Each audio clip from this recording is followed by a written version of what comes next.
국민의힘 원내대표가 캐비넷에 넣어둔 채 미뤄왔던 사건들을 하루빨리 수사하라라고 촉구했습니다. 문재인 정부에 대한 수사를 공개적으로 지시한 것과 다를 바 아닙니다. 더욱이 이 수사 지시가 문재인 대통령과 윤석열 당선자가 만찬 회동을 한 다음날 아침이었다는 점에서 저는 충격을 받았습니다. 소통과 국민통합을 말하지만 사실은 임기 시작을 사정정국, 보복수사로 시작하겠다는 선언입니다. 이러한 악습이 반복된다면 극심한 여야의 대치와 대립으로 대화가 실종되고 국민의 삶만 피폐해지는 결과를 낳게 됩니다. 지금 국민의힘이 관심을 가지고 집중해야 할 것은 검경에 대한 수사 함행이 아니라 민생 회복과 국민통합 정치개혁입니다. 민주당이 요구한 코로나19 손실 보상을 위한 인수위 추경안의 제시와 대선 공통공약 추진기구 구성에 답을 하고 양당 독식 정치구조 혁신을 위한 공직선거법 통과에 협조해서 얼마 남지 않은 3월 국회에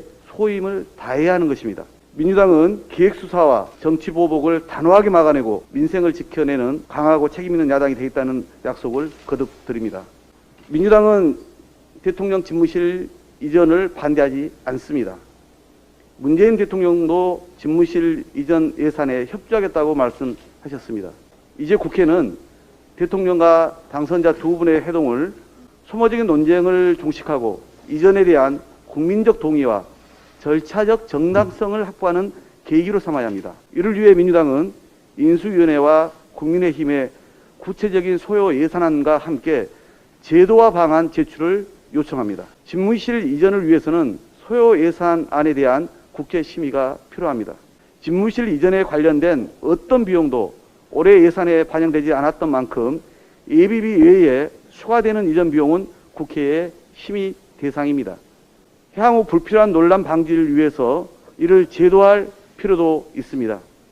이전의 목적과 운영 및 관리 등 부수되는 제도를 정비하고 예산을 집행할 법적 근거를 마련하여 졸속 이전 논란과 법적 근거를 놓고 이어져 왔던 소모적인 논쟁을 이제 끝냅시다. 민주당은 차질 없는 대통령 집무실 이전을 위해 충분히 협조하겠습니다. 국민의 대표기관인 국회의 논의를 통해서 국민의 공감 속에서 집무실 이전이 마무리되기를 기대합니다.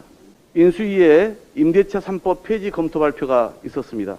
임대차 3법은 열악한 지위에 있는 세입자의 거주권을 보호하고 주거 안정을 보장하기 위한 것인 만큼 이를 잘 안착시키는 게 중요합니다. 하지만 임대차 시장의 안정을 위해 보완할 부분이 있는지 검토해 보겠습니다. 구체적인 대안은 당에서 신속하게 논의하겠습니다. 이상입니다. 초심 백은종, 그 투쟁의 기록 개벽이 출간되었습니다.